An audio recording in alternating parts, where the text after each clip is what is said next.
Hello, everyone, and a warm welcome to Trinity Term. In this first OESSG event of term, we're delighted to welcome Robert Bell.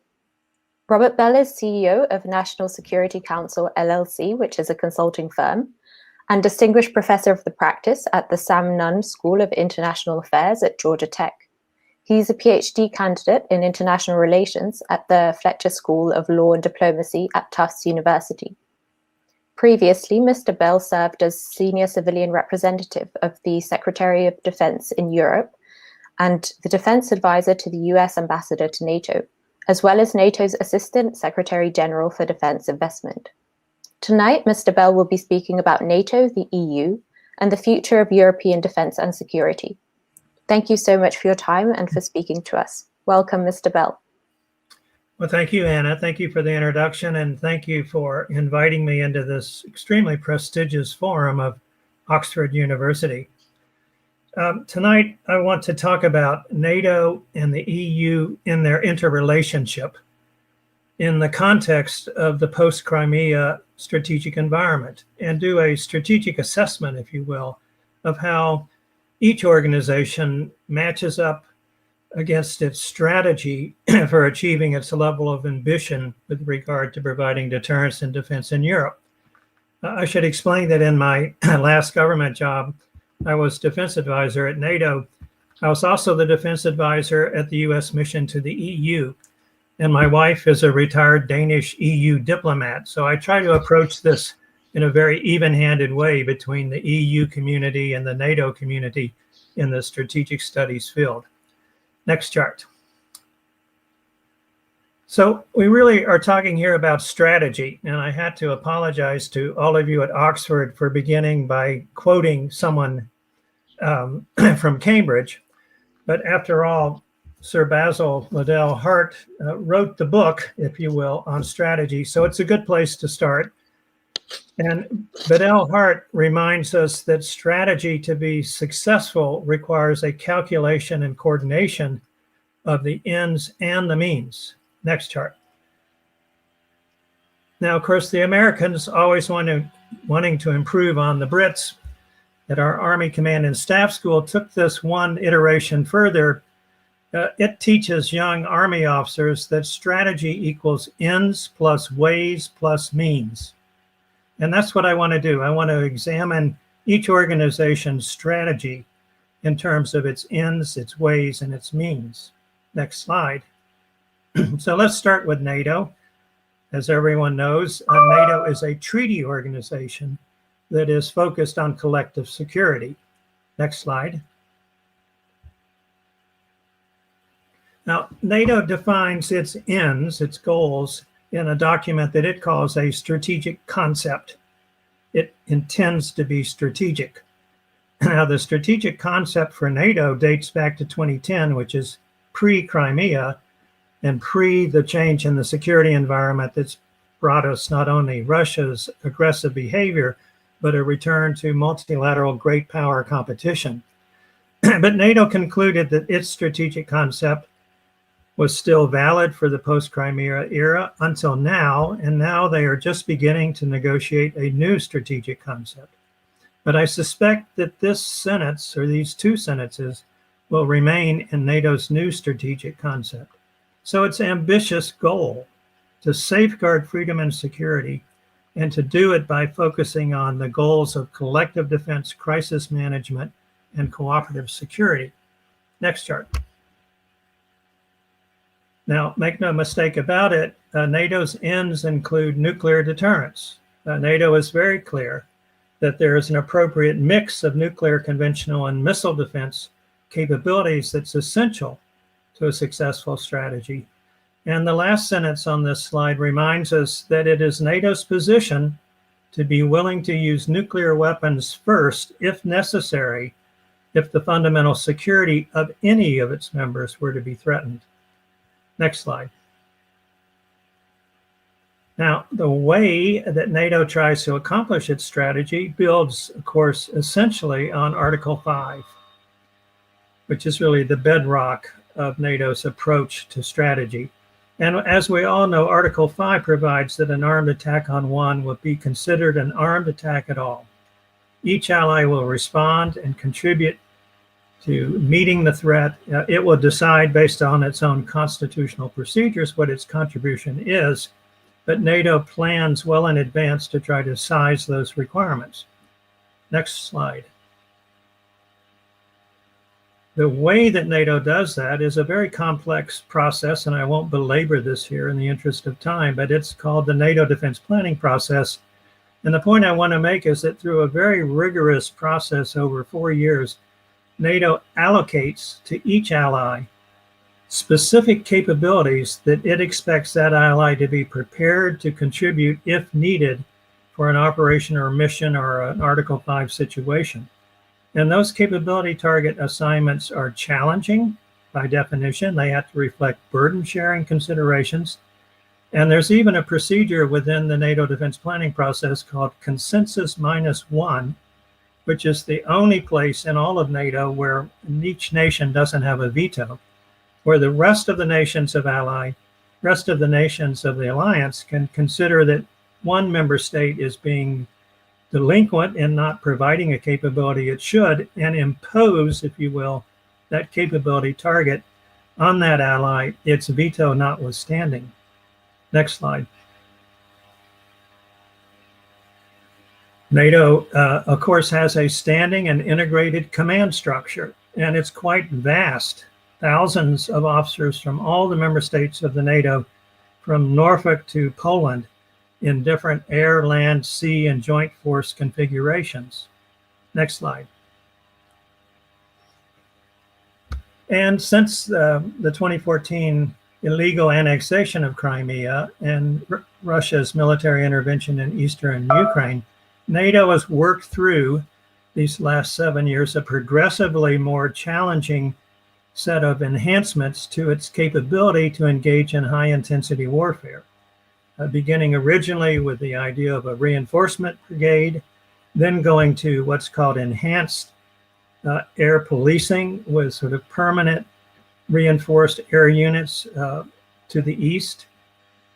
Then in the next sequence, it went to enhanced forward presence, which puts a battalion at the frontier in Lithuania, Latvia, Estonia, and Poland, really for the first time since the Cold War, with rules of engagement to direct those commanders to close on the sound of the guns, if necessary, if Russia were to invade, and initiate the conflict.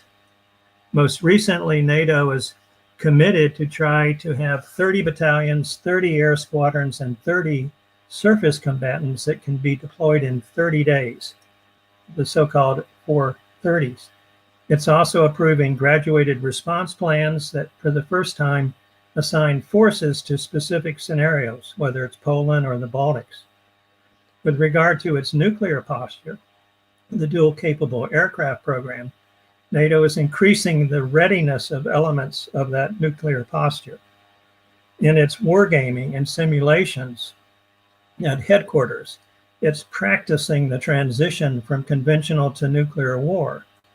And last year, it approved a multi-domain operations concept to integrate conventional defense with hybrid, cybrid, artificial intelligence, space, all the multifaceted dimensions of deterrence in Europe now that's relevant. Now, I don't want to exaggerate this. I don't want to say that NATO's gone back to a Cold War footing, but it's come a long ways from 2010 when NATO assumed that we could build a strategic partnership with Russia. And it's preparing a much more rigorous deterrent posture for conventional high-intensity warfare. Next chart. How does NATO then accomplish all of those forms in which it's enhancing its deterrence? Well, of course, it can draw on its own standing forces. It has the troops and equipment that get generated from all the allies. It has 3 allies that are providing independent strategic nuclear deterrence, as well as 6 European allies participating in the DCA program. It's significantly increased its defense spending under the 2014 Wales Pledge, now up 130 billion compared to 2014. It's allocating more money to R&D and procurement. It's changing the rules of the common budget to try to apply common funding to operations. And it's identified a series of 9 different metrics related to how defense spending can be converted into deployable combat power through specific goals that are reported at each defense ministerial meeting and each summit that have to do with deployability, sustainability, and the percentage of your capability targets that you're delivering. And last but certainly not least, the degree of cooperation between NATO and the EU across a whole range of issues, including cyber, hybrid, military mobility, and national resilience, is quite remarkable, certainly remarkable in my experience. Next slide. So what's the bottom line then? How does NATO stack up, if you will? What's the stock take in terms of its ability to implement its strategy and achieve its goals? Well, in this cycle that I've talked about under the NATO defense planning process, every 4 years, the military side produces a report very awkwardly titled the Suitability and Risk Assessment. But it's one of the most important documents in the whole world of NATO because it basically is the military side saying, here's how we assess our ability to accomplish the objectives you've given us with the forces that are available. Now, the SRAs are classified, and I can't quote from anyone that I worked on, but I can just tell you as a general rule, basically what the SRAs say in the current environment is that if you assume warning time and NATO can mobilize its forces and bring reinforcements in, particularly US reinforcements that would be taken from the Pacific or elsewhere, other regional combatant commands, NATO can expect to be certainly credible, if not superior to Russia in most scenarios. But those assumptions are key. It assumes warning time. It assumes the US is not tied down with China. In 2016, RAND did extensive wargaming on a Baltic scenario that assumed a 1-week warning time for an attack by up to 27 Russian battalions coming out of this exercise against the NATO forces that you could expect to have forward in the Baltics in 1 week. And it didn't come out well. According to RAND, the estimate was that NATO could occupy the capitals of Estonia or Latvia, sorry for the misspelling of Tallinn there, in less than 60 hours, and that NATO's recourse at that point would not be good.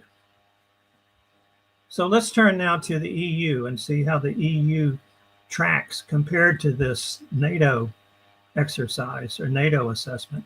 Next slide.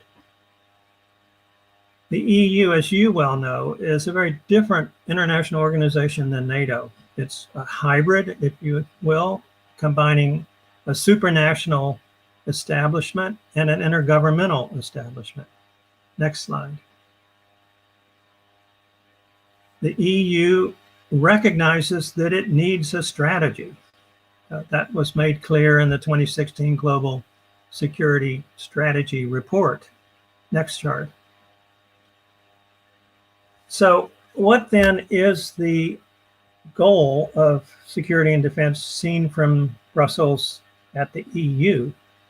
Well, the Lisbon Treaty, which is in effect the EU's constitution still today, makes clear that the EU shall offer its citizens security. That's ambitious. Next slide. And in the Global Strategy Report, the EU tried to define that more precisely, if you will.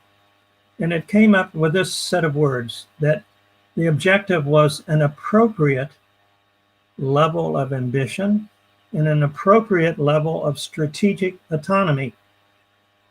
And the question, of course, is what does the word appropriate mean?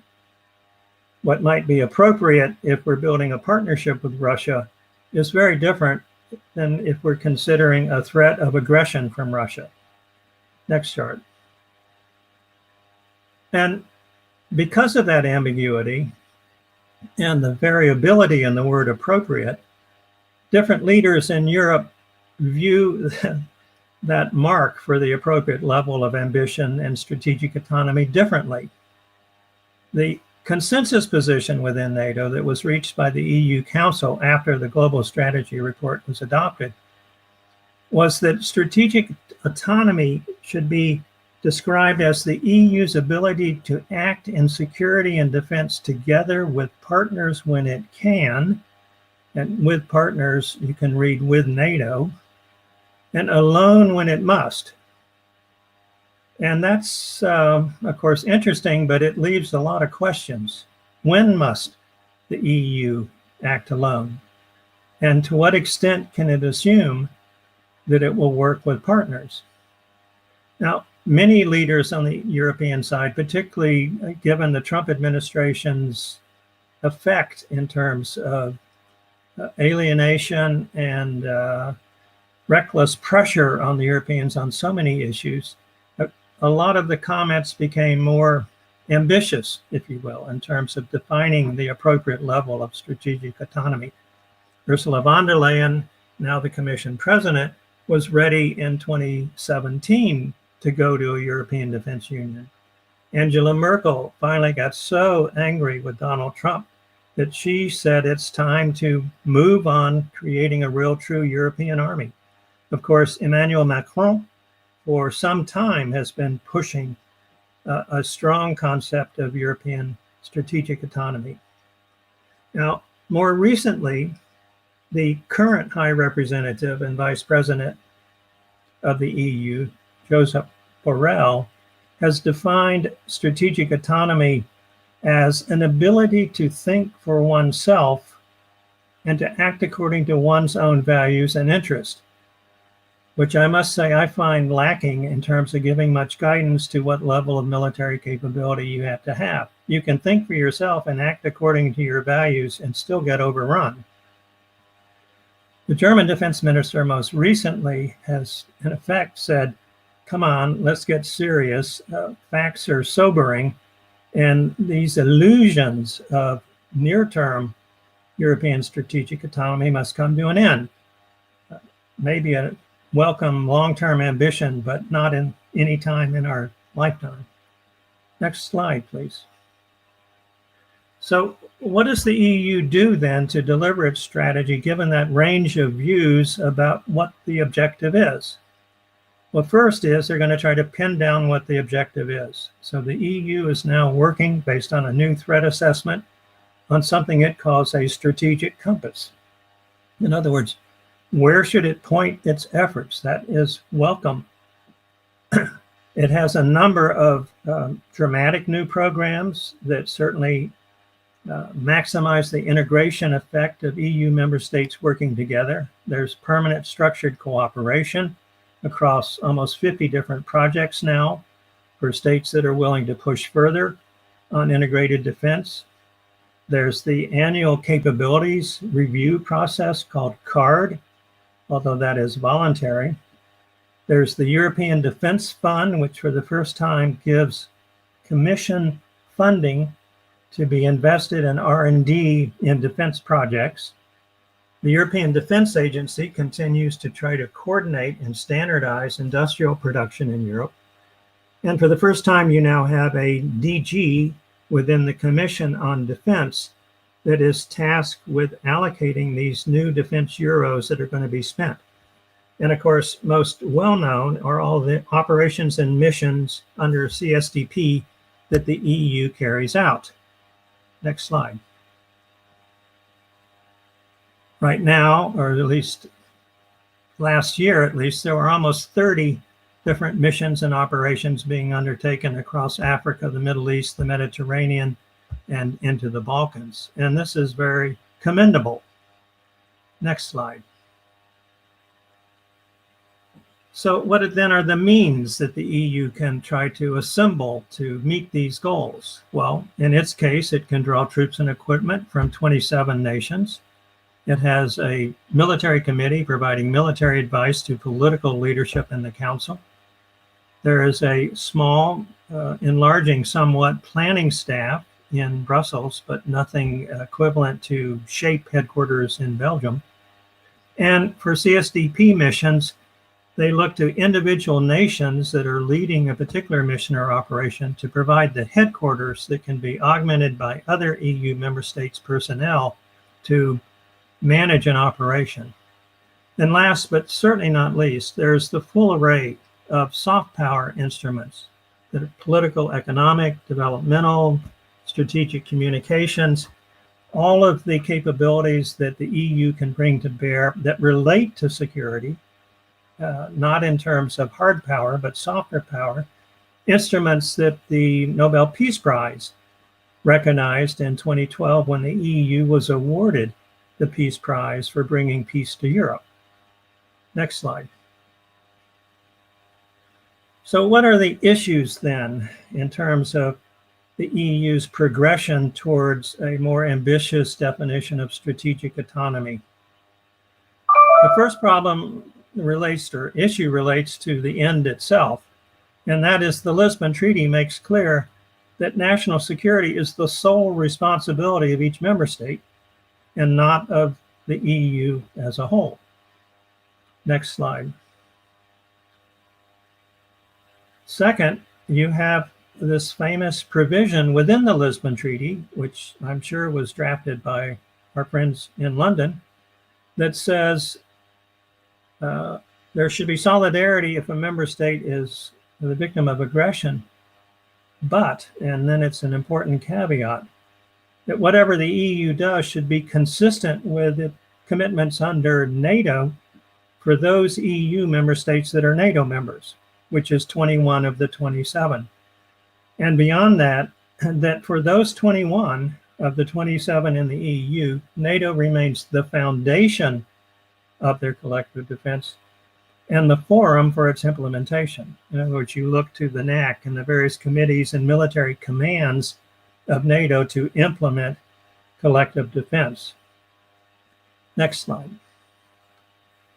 And finally, there's the hard reality in the Lisbon Treaty that to really cross the line and get to a point where you have a common defense under the EU, it not only requires the political leadership in the European Council across the 27 member states to agree on that, but you have to go back to each state to ratify an amendment to the Lisbon Treaty to establish a common defense. In some states, that requires referenda. And we all know the history of referendum in Europe when it comes to significant progress within the EU. It can be problematic. Next slide. Now, let's look at the means that the EU tries to bring together to accomplish its strategy. The first issue, of course, is that Brexit is a huge loss for CSDP. I won't read all these statistics here, you can see them, but the EU was, together with France, they are the two major contributors in terms of EU CSDP military capabilities. So the question is, well, does it matter post-Brexit? Can the UK still join in CSDP missions and operations as a third party? And the answer is, it depends. It depends on what terms are worked out. But right now, the post-Brexit divorce seems so tense, it's hard to imagine the degree of cooperation and flexibility that would be required to get that result, unless the UK was willing to contribute forces to CSDP missions, but not insist on having a role in defining the mission or in leading the mission in terms of command and control. I know the United States would not agree to terms like that. So we'll have to see where the UK goes. Next slide. Second is the obvious fact that NATO discovers every time there's a NATO operation, whether it's Libya or anywhere else, and that is the key strategic enablers for military force projection are in the US inventory. The statistics here are stunning. I'm not talking about boots on the ground or tanks or ships, but key enablers of combat capability. If the US isn't in the mix, providing those enablers, success is problematic. Next slide. And then there's the nuclear question. I'll defer to Bruno Tetre here, who's written on this, and I am very impressed by his analysis. We all know that Emmanuel Macron is talking now, opening the door to a strategic dialogue within the EU to have EU member states participate even for the first time in French strategic nuclear exercises. But it's a long ways from that kind of initial dialogue to a structure under which EU member states would be comfortable accepting that France would have the exclusive responsibility for the nuclear element of deterrence. We'll see how far President Macron goes with this. I hope that they can make progress, but it's probably going to be a long road. Next slide. And last, there's the hard reality of defense spending. The 30 member states of NATO spend $1 trillion each year. If you back out of NATO, all the countries that are non-EU member states, now including the UK, the EU defense spending is about $215 billion. Now you can add back 6 countries that aren't in NATO. Sweden and Finland have good defense postures, but even then you still have less than 25% of the total NATO defense spend. That makes it hard to establish a credible, high-intensity conventional defense. And even within the programs that the EU is prioritizing now, like EDF, the Peace Facility, and military mobility, because of COVID pandemic and the stresses on the multi-annual financial framework that's just been approved, these key flagship programs meant to move towards strategic autonomy in the EU have been cut, not increased, cut from the original 30 billion plan to, in the end, only 13 billion. Next slide. So what's the bottom line then on the effectiveness or not of the EU strategy? Well, IISS in its 2019 study said that if you take a limited scenario, Russia tries to occupy and subjugate a Baltic state, it would take Europe about 20 years and spending up to 350 billion more than it's spending now on defense to get a force level capability capable of prevailing in that limited scenario. And that much more would be required if you were looking at full-scale conventional war in Europe. So the IIS said, we hope this provides a reality check as people in Europe debate strategic autonomy. I think the best summary of where the EU stands is provided by Natalie Tocci at her institute in Rome in a report that just came out in the last few weeks. And she says, I think quite wisely, that the transatlantic defense relationship is going to need US involvement for a long time. But strategic autonomy is a journey, a far distant journey. And so she says we should get on with it. If it's that long, that's all the more argument to try to accelerate the pace. Next slide, which is my concluding comment, Anna. So I draw 4 conclusions from this assessment. First is we need to credit the EU and its CSDP operations and missions for the contribution they make to security in Europe and other regions. They're admittedly at the lower end of the conflict spectrum, but particularly since NATO is not going to step in to do a lot of these missions, and they meet specific requirements of EU member states in terms of their history and interest, whether it's France and Africa or whatever. It's an indispensable part of the European security and defense matrix. The second conclusion is there's obviously quite a significant gap between where Europe is now in terms of military capabilities and where it would have to be if it were to assume principal responsibility for the defense of Europe without the United States being involved in a scenario that involves large-scale, high-intensity conventional conflict. Third conclusion, and this I'm plagiarizing from one of your studies group members, Seth Johnson, in his recent analysis on this subject. Seth said, and I agree completely, that it's actually the case that EU defense efforts haven't failed so much because the US pushed back, which is not to say there are not issues where the US hasn't been pushing back, but the main problem has been that Europe's follow-through fell short of its own ambitions. And I think we really saw that with the funding cut in the last months and the MFF or EDF, the Peace Facility and Military Mobility. So my takeaway then, my bottom line, is that strategic autonomy is a laudable, but it's a long-term ambition. It reminds me a lot of President Obama, who I was proud to work for 7 years, and his ambition of moving towards a world free of nuclear weapons.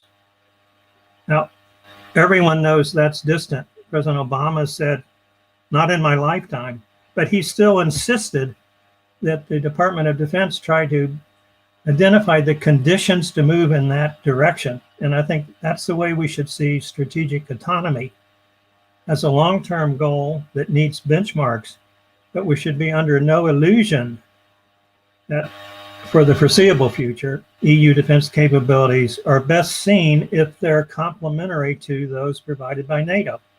And thus, NATO and the EU have to deepen their cooperation, which has been deepened significantly in the last few years, while Europe continues to try to do more on its own.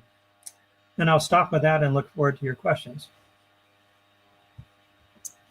Okay, well, thank you so much, Mr. Bell, for that really excellent overview into the complexities facing European security today. What we're going to do now is we're going to open up the floor to our Q&A session. So if you're joining us tonight on the call, please do use the raise hand function or type a question into the chat. Us tonight from YouTube, please feel free to type into the live chat and one of us will read out your question. So, to start, I see a question from Giuseppe. Would you like to go ahead?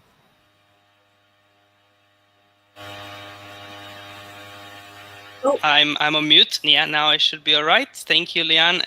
And thank you to Dr. Bell for this very interesting presentation. It was fantastic and an excellent way to start this term, to return to a key topic of contemporary security and defense debates. I wanted to start with a question that perhaps is a bit general and was mentioned in your presentation, but maybe you could elaborate a little bit more on. And that stems from a paper that recently came out in International Security, the journal by MIT, in which there's an article by Hugo Meyer, another co-author, I don't remember now, in which they claim that the key problem for European autonomy, strategic autonomy, which in fact they call strategic cacophony, is that there is a very different perception between member states of the threat, of the main threat. And this basically prevents any major progress. So there are several states in Western Europe, including Italy and Spain, which are major countries within the EU, once you exclude the ones that you mentioned before, that they call for a different approach to Russia, which is less confrontational and more, not so much cooperation as in 2010 or so, but more of a dialogue and less of a confrontation, let's put it that way. And what the argument there is that there is no way of going forward on a serious expansion in a clear military plan and strategic cooperation and strategic autonomy for that sense, for the end goal, which includes, of course, capabilities, as you claim, if there is no agreement of the main source of threat. And they would say that a major threat comes from the south rather than from the east. So the question is do you agree with this analysis, or would you say that there is a way of building strategic autonomy while disagreeing on what the main source of threat is? Thank you. Right, Giuseppe, that's a good question. First, let me thank you for calling me doctor, but I don't have the PhD yet. My faculty advisor at Fletcher has approved it, and I'm waiting to defend it next month. So let's hope, but you can always fumble on the 2-yard line if you're playing football, and I don't want to do that. So let me take your question. I don't agree with the thrust of the international security argument. I mean, obviously, everyone has to agree that there are different perceptions of the nature of the threat in Europe. I mean, how it's seen from the Baltics and Poland is very different than it's seen from the Iberian Peninsula or Rome. But those countries are all in NATO as well. So in NATO, we faced that same set of disparities, not only in terms of the severity of Russia's threat. Some countries saying, well, Georgia and Ukraine are one thing, but they wouldn't actually think about Estonia, would they? Some countries preferring to try to maintain trade commerce relations. Some countries saying, yeah, we need to enhance our posture to the east, but there's so many threats from the south that we have to be careful to keep a balance. And yet NATO has been able to find a consensus position in terms of threat assessment. So there's no reason why the EU can't do that. Now, my understanding is that to inform this strategic compass exercise, it's now supposed to conclude next year, the EU has conducted for the first time a very hard and realistic threat assessment, and that the results of that were rather bleak. So even those countries that are anxious to get past Russian sanctions and less concerned that the little green men may be coming across their border, they were still willing to sign up to a consensus document. Now, NATO does this every couple of years in what's called the JTA, the Joint Threat Assessment. So I think you have to accept that whatever the threat assessment in a multilateral organization, by definition, it's going to have to be a set of compromises. But if the approximate middle ground of the range of views moves the needle, and in NATO's case, certainly the needle was moved after Crimea from peace dividend to we might actually have to fight high-intensity conventional warfare. There's no reason why you can't get a similar inflection point in terms of the EU's calculation of what's required. And of course, none of that in any way means we shouldn't be trying to engage Russia and find a Harmel report kind of approach that balances détente and deterrence and cooperation where possible. President Biden is making some very fundamental decisions right now about what that balance is as he prepares for a likely summit with Putin in just a few weeks or months. Thank you. I believe I saw a hand from Lydia. Lydia, did you have a question? Yes, I did indeed. Thank you very much indeed. Can you all hear me, by the way? Fabulous, yeah.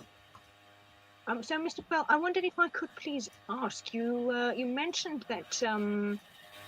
Obama expressed a view that it is something we should aspire to eventually as a long-term goal, abandon nuclear weapons. I wondered if you agree that we should aspire to a world without nuclear weapons. Is this indeed desirable or realistic as a goal?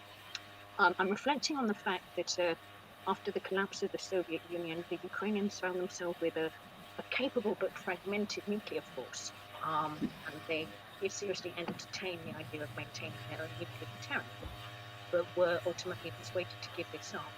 I would argue that Ukraine would not currently face some of the problems it has with Russian aggression if it had kept and established its own nuclear weapon program. So is it therefore possible or even desirable to persuade other nations to give up their nuclear weapons as a long-term goal, given that some countries see this as an existential matter, I think in particular of Israel? Thank you. Yeah, that's, Lydia, a fantastic question. We probably need to schedule another 1-hour session just to take that one on. Let me make 3 comments. First, in terms of Ukraine, I feel a personal sense of guilt, if you will. I was one of the negotiators of the Budapest Memorandum, and I don't know how many hours I spent looking into the eyes of Ukrainian diplomats and telling them they could trust us. Just give up the nuclear weapons, join the NPT, and we got your back. So throughout this Ukraine crisis, I've tended to lean a little forward because I personally feel like the United States was a little bit complicit in giving the Ukrainians a sense of security that we weren't prepared to deliver on. But that doesn't mean that we retreat into a total world of realism in terms of a chaos theory. It's essential for our diplomacy to maintain a goal, however ambitious, however long-term, defined as nuclear disarmament. It's the foundation of the NPT and the whole bargain that's tried to keep proliferation in check. The requirement on the nuclear powers that they will progressively in a step-by-step process move towards an eventual goal of no nukes. And that is motivated, well, just one example, I was President Clinton's senior NSC advisor on defense and arms control for 8 years. And we faced the task of getting the NPT extended indefinitely and without amendment in 1996. And to do that, we went all out. We got START agreements ratified. We got the nuclear test ban treaty signed. We declared nuclear-free zones over huge portions of the world. We declared a set of assurances in terms of who we would use nuclear weapons on. All of that was to try to establish our bona fides and telling the rest of the world that we took seriously our obligation under treaties to move towards a world without nuclear weapons, however distant. And the fact that so many nations now don't believe in our bona fides is evidenced by the nuclear ban treaty that everyone in the world now has signed and is moving to ratify, except the nuclear powers, big surprise, and all the NATO allies. So if we don't maintain a, if you will, strategic compass towards nuclear disarmament, we lose credibility diplomatically in a way that we will pay a price for, including in terms of proliferation. And the last comment is, you can walk and chew gum at the same time. It doesn't have to be either or. You can say the goal is really distant, not in my lifetime, highly ambitious, as did President Obama, and still say we can try to dial down the insulin to move in that direction. It was Trump who basically said, no, nukes are with us and that's that. We don't need to extend New START or save INF. And I don't think that was the course we should have been on. I'm very glad that President Biden is moving us now in that direction to the extent he can. But there's a big debate coming in Europe very soon. There's President Biden will need to decide what to do about his campaign promise to forswear nuclear first use. And if Tony Blinken goes to NATO and says, we're going to make this decision, it's going to be an interesting debate among many European allies at NATO. Thank you very much. If I could just come back very briefly, do you have any comment at all on how one might persuade Israel long term to go with as I think they see it very much as Iran as Israel existential crisis? It's virtually unimaginable, Lydia. I mean, when you talk about the end game, whether it's on CTB to get that into force or nuclear disarmament under the NPT, and you look at states like North Korea and Israel, Pakistan and India, and someone says, now tell me, Robert, exactly how are you going to pull this off? The best I can do is remind you of the parable of the man that was arrested and was being led to execution in medieval England. And as he got into the courtyard, he yelled up to the king, spare me, king, and I will teach your horse to talk. And the king said, well, that's interesting. All right, take him back to prison. And as the jailer was leading him back, he said, are you out of your mind? What are you thinking of? And the guy said, well, the way I see it, 3 things could happen. I could die anyway.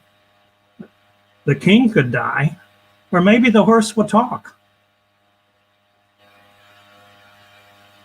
Thank you. Fabulous. That's very funny. Thank That's you. a little flippant, but I really don't have an objective answer for how you get Israel and North Korea to disarm and get the lion to lay down with the lamb. It's beyond my comprehension and beyond my life cycle.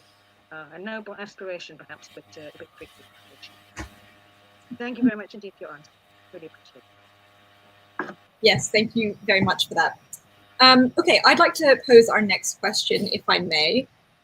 So I'd like to circle back to what we were talking about before with credibility. And it seems to me that one of the greater threats facing NATO is from within rather than from without. And that has to do with not in terms of the actual military capabilities and how credible those are against adversaries, but rather about the political willpower of member states to actually act in these scenarios, especially in hybrid warfare kinds of environments where it's not an outright declaration of war, but perhaps something a bit more obscure. And so my question is, what do you think NATO can do to restore some of its credibility that indeed Article 5 would be upheld, and especially so in light of an administration that at least verbally spent the better part of the past 4 years saying that NATO didn't really matter for much and wasn't particularly interested in it? Yeah, another excellent question. Let's look at two dimensions of it. First, with regard to hybrid. Everyone knows about NATO Article 5, and some people know about NATO Article 4, which is when you have an emergency NAC because there's a crisis and you're trying to decide whether to go to Article 5. But there's also Article 3. And Article 3 basically says it's a collective security alliance, but it's up to each individual ally to provide its own national resilience. Article 3 is the hybrid article of NATO. So in terms of the nature and dimension of the hybrid threat, it's not a question of countering it with tank formations or fighter aircraft. It's a question of countering it with political democratic values that are credible, with governments that are responding to people's needs. It has to do with countering misinformation. It has to do, to some degree, with not militias, but home defense forces, gendarmerie, organizations like that. And so what NATO is doing on hybrid is sort of helping each member state to meet its own interest in national resilience. And NATO does that by defining standards, by cooperating with the EU, by having rapid deployment teams that could come in a hybrid situation or a cyber situation and provide expert advice. But at the end of the day, in the sense that nuclear war is, or large-scale conventional conflict, so it can be managed, I think, more at the national level with help from the international organizations, whether it's the EU or NATO, but principally it's an individual nation's obligation. The harder question is the credibility of the US under Article 5 for high-intensity conventional scenarios, or let alone nuclear first use. Barack Obama went to Tallinn in 2014, about 4 months after Crimea, and said, there are no large allies and small allies, first-rank allies, second-rank allies. There's just allies. And the United States will make the same effort for Tallinn or Vilnius or Riga as it would for London or Paris or Berlin. And coming from him, it sounded reasonably credible. At least people cheered wildly. And then Donald Trump said, why in God's name would we go to war for Montenegro? That didn't help reinforce the credibility that the U.S. Is prepared to respond to any individual ally's needs. But the fact is, if you go back to the beginning, 1949, establishment of NATO, the NATO treaty in the United States was preceded by the Vandenberg Resolution, which set the terms under which the United States, for its first time in its history, was willing to enter in a permanent alliance. notwithstanding George Washington's warning to the contrary. And basically, Vandenberg, which is an amazing story. I mean, he's a Republican chairman of the Foreign Relations Committee, the leading candidate to go against Harry Truman for re-election, the Democrat. Vandenberg, in a spirit of bipartisanship, works out a deal. You can't imagine that now in today's Senate. But the deal was we would commit to respond and come to the aid of any ally that was attacked. But the quid pro quo was we would decide what the response was. And that protected the Senate's powers to declare war under the Constitution. So in theory, NATO could say, boy, that's awful, and we will respond because we have an obligation. Here's a check. Spend it wisely and good luck. But of course, we're not going to do that.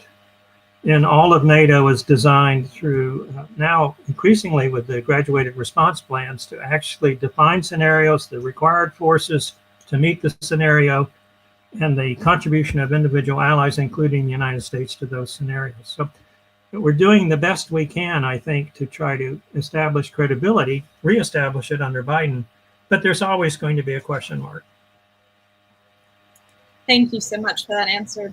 Our next question comes from our YouTube audience. Christina writes that they really like the comparison of the long-term goal of European strategic autonomy with the long-term goal of a world free of nuclear weapons.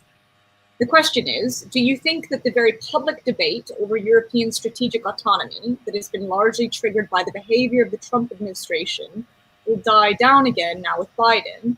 And do European policymakers consider that Biden's successor might take up an approach similar to the Trump administration's?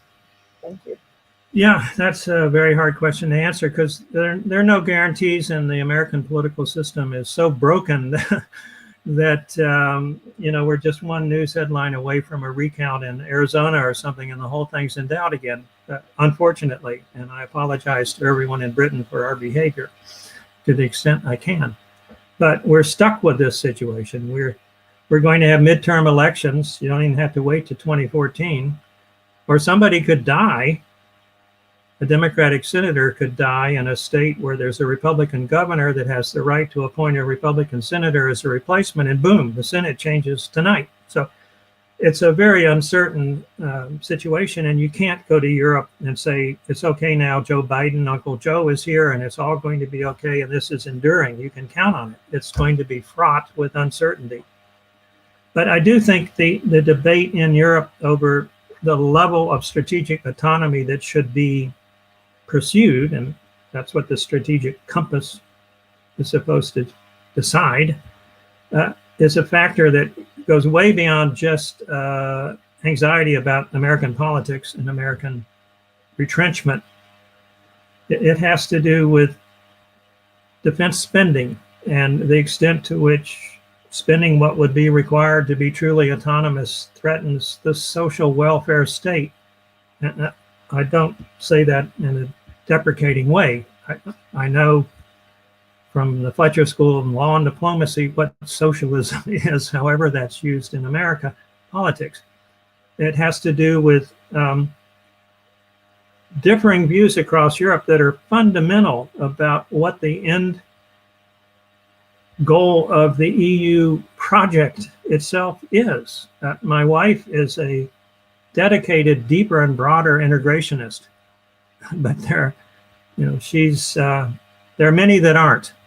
If you look at what's happening with populism parties, Hungary, just to name one problem child. So there are fundamental issues within the EU about how far to go in terms of becoming a true United States of Europe.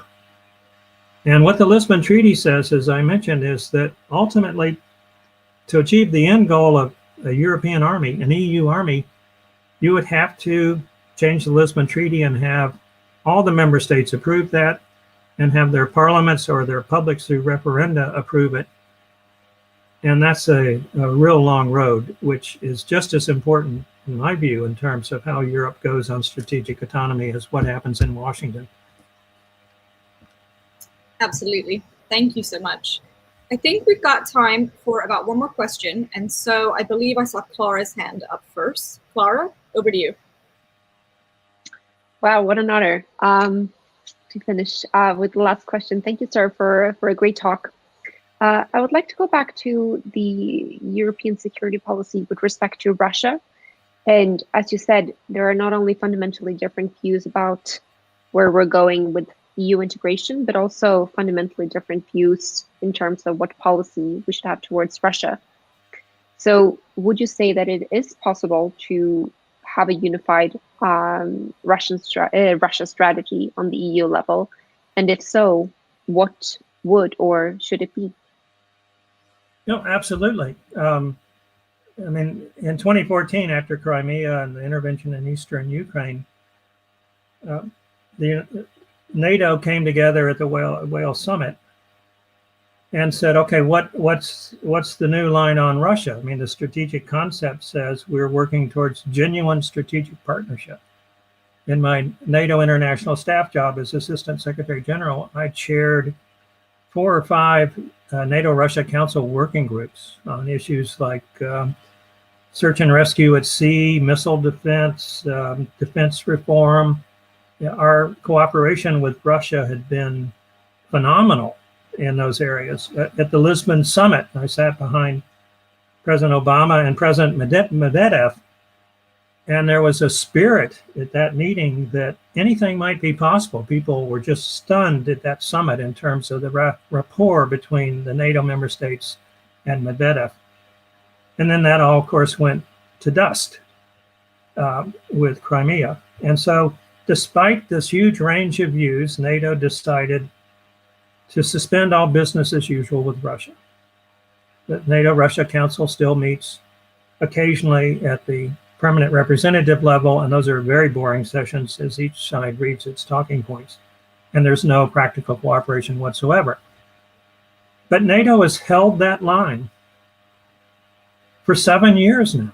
And the countries that are agreeing to hold that line are the same countries that meet in downtown Brussels instead of out in Yver in an EU setting instead of a NATO setting. Of course, you have Sweden and Finland, but Sweden just doubled its defense budget. That's its threat assessment of Russia, or 40% increase. So NATO's been able to hold a consensus for 7 years on no business as usual with Russia and sanctions while pursuing the Minsk process, which seems interminable for a Ukraine political solution.